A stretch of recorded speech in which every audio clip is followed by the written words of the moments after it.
Hello there, Cobong Nope here and welcome back to another video. Today's video, I'm going to be talking about the concept art for Din Djarin and a potential Battlefront 3. Now honestly, I do believe there's a high chance that if there was a Battlefront 3, Din would be one of the base heroes. So this is due to his popularity thanks to his show as well as the upcoming film. But at the very least, I do believe he'll be the LC character. So to start off with, his health would be 800. Now I know this is a lot, this matches Vader and Luke. But at the same time, Mando does sport Beskar armor, and he's able to take a lot of damage as seen in the show. So I believe it makes sense for him to have full health. But to make up for that, he can maybe not regenerate as much health as other heroes can, or as quickly as other heroes can. Now his main weapon will obviously be his IB-94 blaster pistol, which is constantly seen using throughout the Mandalorian series. So to start off with his first ability, this ability will be the Whistling Birds. A multitude of whistling birds are launched from Din's gauntlet, targeting his nearest enemies. This would be such a cool ability to use, I think, both visually and just the noise of the whistling birds would be just so satisfying as they're hitting all the enemies around you. I think this would have quite a long cooldown considering how overpowered it could get. In terms of how many enemies it can hit at once, I'd say maybe 4 to 5, but there could be star cards that can maybe increase the damage, increase the range, or increase the amount of enemies that the whistling birds can seek out. His second ability would be Pulse Blaster. So the Amber Phase Pulse Blaster fires powerful bolts that can disintegrate enemies. So this is the pulse rifle that he uses to disintegrate the Jawas in the one episode of The Mandalorian. This would be a really overpowered weapon if it was used in the exact way it is in the show, because he could just one-shot anyone and they would instantly vaporize. So it would have to be nerfed down, but even then it could still be quite powerful, so I've limited it to 3 shots.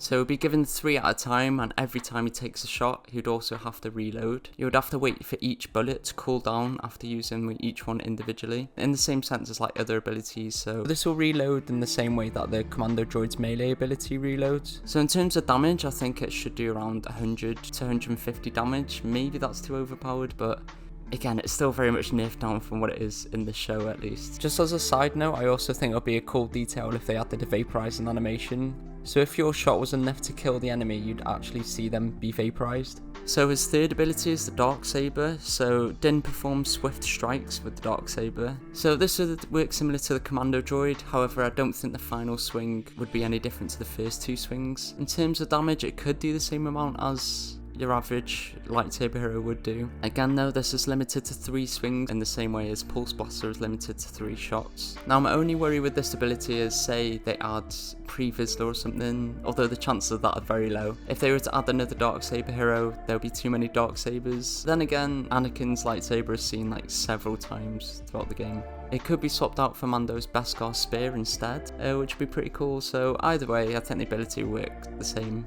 So I don't really count it as an ability, but I do think Din should have his jetpack. Now, I know he's already got a range of gadgets, and I know he already sounds overpowered, so I don't really want it to work like Boba's jetpack, where he can fly all about the map with quite a lot of fuel. I think it's better if maybe he can only traverse forward in the same sense that the jetpack trooper does. So he can close range within enemies, but he can't fly off or run away in the same sense that a lot of people do with Boba Fett. I also think his fuel would be very limited as well compared to Boba. So maybe you can only do it a few seconds at a time. But this is just so he can still have his jetpack, but it's not too overpowered. What I dislike about Boba's jetpack though is the fact that you can't actually aim properly with your weapon. So I'm not too sure what buttons you should be able to press to get to the point of using your jetpack, but maybe jumping and then pressing the left trigger will activate the jetpack. Because I wouldn't want him to be able to aim whilst using the jetpack, but I do want him to aim just generally when he's running about. So just as a side note, when Mando melees, it'll be the same animation as Boba's melee. This is just so he could be seen with the flamethrower whilst it's not taking up an ability space. So in terms of appearances, his default appearance will be his Navarro appearance. So this is what his very first appearance was in Mando Season 1. Although this kind of would contradict how he has so much health, but at the end of the day, most people will be sporting his next appearance, which is the full Beskar appearance. So this is a rare appearance. I was debating putting this as the default, but realistically no one would want to go out their way to get the Navarro appearance if this was the case. His third appearance would be the Mandalorian and Grogu appearance, so it would pretty much just be his Beskar appearance, but it would also include like Grogu and his little satchel. This would be a legendary appearance. I know it's very similar to the Beskar armor, but they would have to animate Grogu and make a whole model just for Grogu, so judging by the previous rules, this would make a legendary skin. In terms of emotes, this is the emotes I think he would have. This is the way. I can bring you in warm, or I can bring you in cold. I'm a Mandalorian. Weapons are part of my religion. If you want my armor, you'll have to peel it off my dead body. With the bonus of... You have something I want. Which I think if Moff Gideon was in the game, he would have that emote too, but this would be similar to the circumstance of Obi-Wan and Grievous both having hello there. Now in terms of the intro theme, obviously Mando will have his iconic Themandalorian theme, but there are two variations, so I think the first variation will be this. This is the way.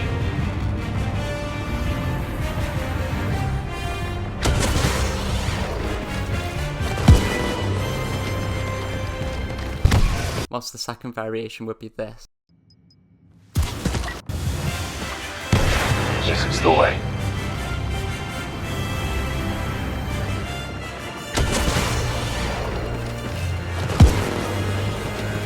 Now I would love to see the customization for which intro you can pick in the game, that's why I've included two. In terms of his outro theme, it would be this.